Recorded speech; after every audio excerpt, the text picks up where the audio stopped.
It's June and the heat has finally arrived, and with it the thunderstorms, which have been really welcome.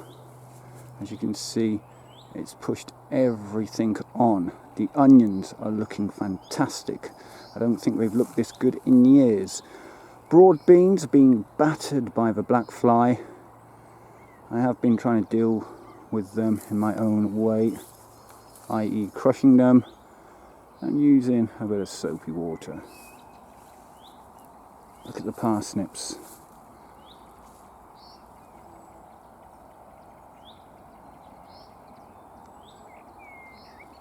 The carrots just beyond that, and the row of beetroot. Those dwarf French beans, although it doesn't look it, have finally settled in and are starting to bush out a little bit. It doesn't look it, but I can definitely see a difference. Yeah, I'm really impressed with the parsnips. Beecher's Brook.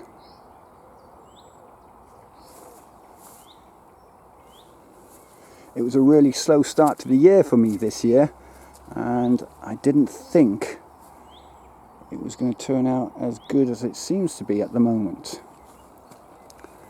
Look at my sunflowers. One here.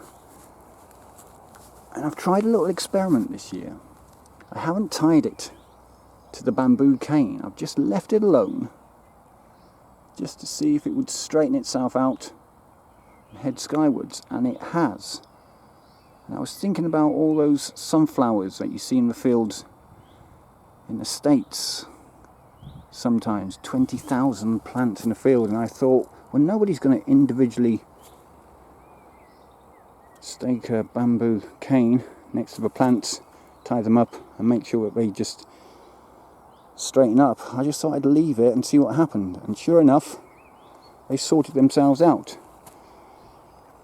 Sweet peas should be a little further on than what they are, but they're having a go. My second sunflower, this little kink in the stem is where it initially lay flat on the ground and then kinked up, and then the plant has just kind of straightened itself up.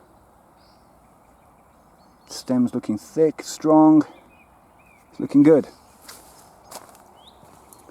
And again, a third sunflower, looking tremendous. Really happy with these guys. More broad beans on my dad's section here, battered by the black fly.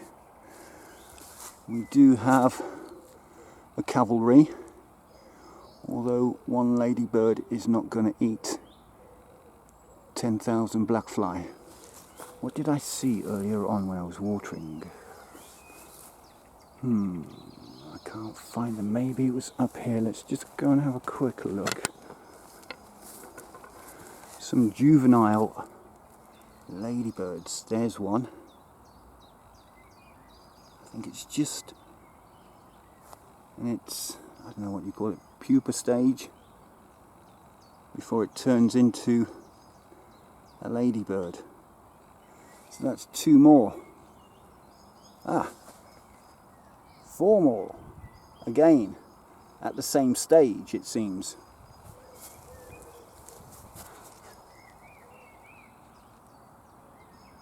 There we go. Helping eradicate the black fly as best they can.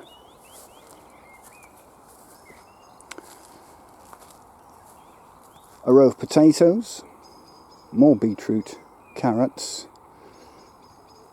My dad's bed here. Courgette plant. I planted that there. It's from a colleague at work, actually. Leeks for later on in the year. Finally starting to thicken up. It's amazing though. When you plant these guys out, they're just like the thinnest blades of grass. And it looks like they're going to get absolutely battered by the weather and not make it. But these guys, as you can see, are now starting to do something. butternut squash absolutely romping away, so much so that it's encroaching on these onions here. We do have a little prize specimen forming there. It's been a while since I've grown some butternut squash on the plot, although my dad planted these plants, and a welcome sight they are too.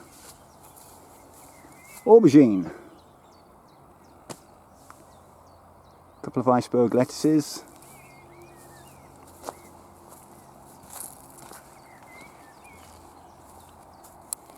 runner beans, not looking brilliant, it has to be said, but finally snaking their way up the canes,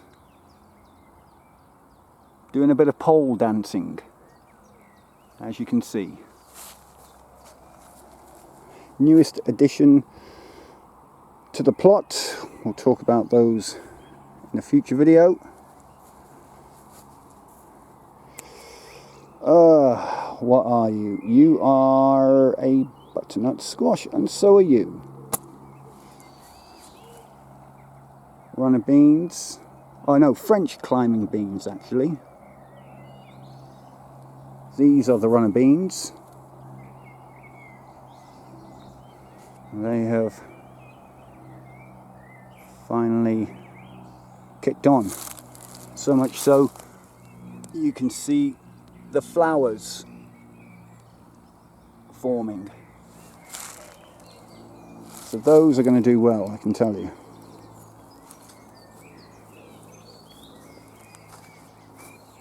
My neighbour's lavender, I love it. Some people don't like them, think they're an old-fashioned plant. Not me. Oh, I love the smell of it. Got a load of herbal, medicinal elements to it. If you're into all that stuff, it's supposed to be calming. When you sleep, put some lavender under your pillow and it's supposed to help you sleep. It's supposed to help with headaches. And who knows what else. The flower bed. Swamp lily. It'll probably do something soon. And then we've got a mixture of stuff. I planted that little lavender there, and as you can see, Mr. Fuzzy Bum is having a go. Nymphophia now are well and truly done and dusted for another year. I could take those seeds, dry them out, and have a go at producing some of these. Might be tempted. More flowers, violas, a few pansies, dianthus, it seems. Swamp lily at the end. This June berry bush thing that's been going for about 7 years on a plot. It's finally produced some berries of sorts. They are edible.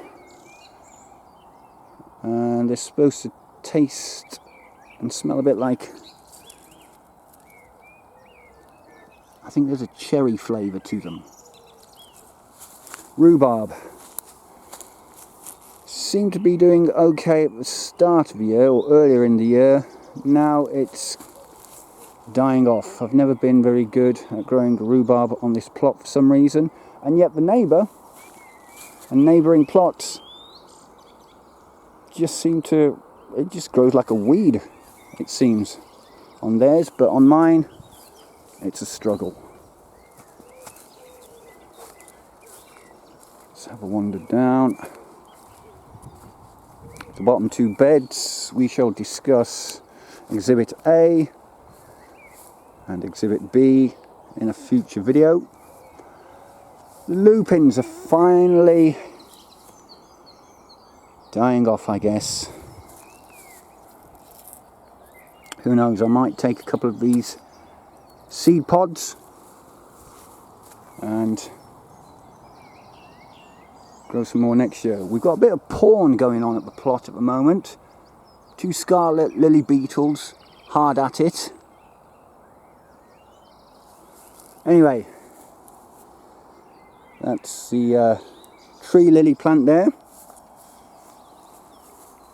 And then the second one, full of buds, and when those flowers come out, they do have quite a lovely smell to them. Dahlia. In fact, let's have a look at the dahlias. So we've got Dahlia 1, pawn,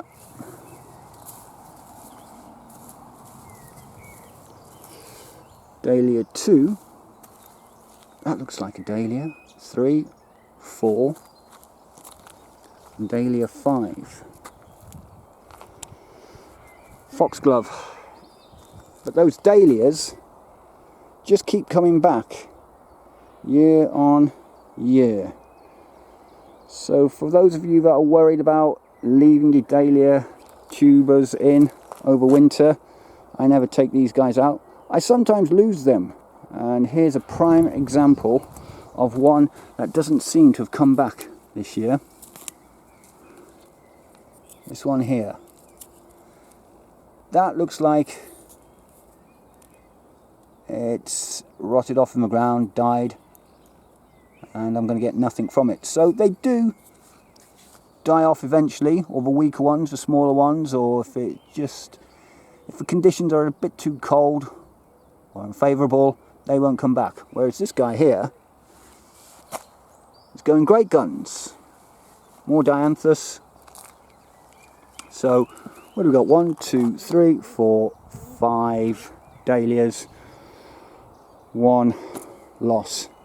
So, you know, for the mainstay, they tend to come back. These allium bulbs have done their thing. So has this lupin. But these are fantastic. I'd recommend you grow alliums every year on your plot if you want that country cottage feel. And lupins as well. They are tremendous. Look at that. It's almost a work of art in itself. It's like geometry, that. The weeds are starting to reclaim this area. I may have to get my strimmer out and my shears and hack it back. As you can see, that one allium has been overtaken by God knows what. And finally, sunflower number 4. I put down the bottom here, and as you can see that kink he's got there? Well, this will eventually straighten out, as the other 3 have, and this will be my 4th sunflower on the plot. So that's the state of play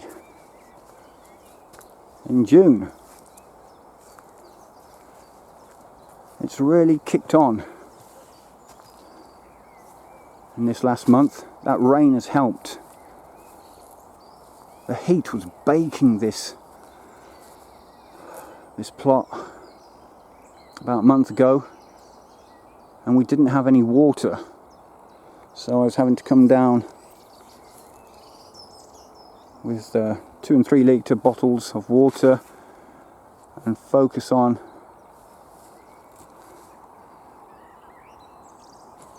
the butternut squash and such. Anyway, that's it for this one.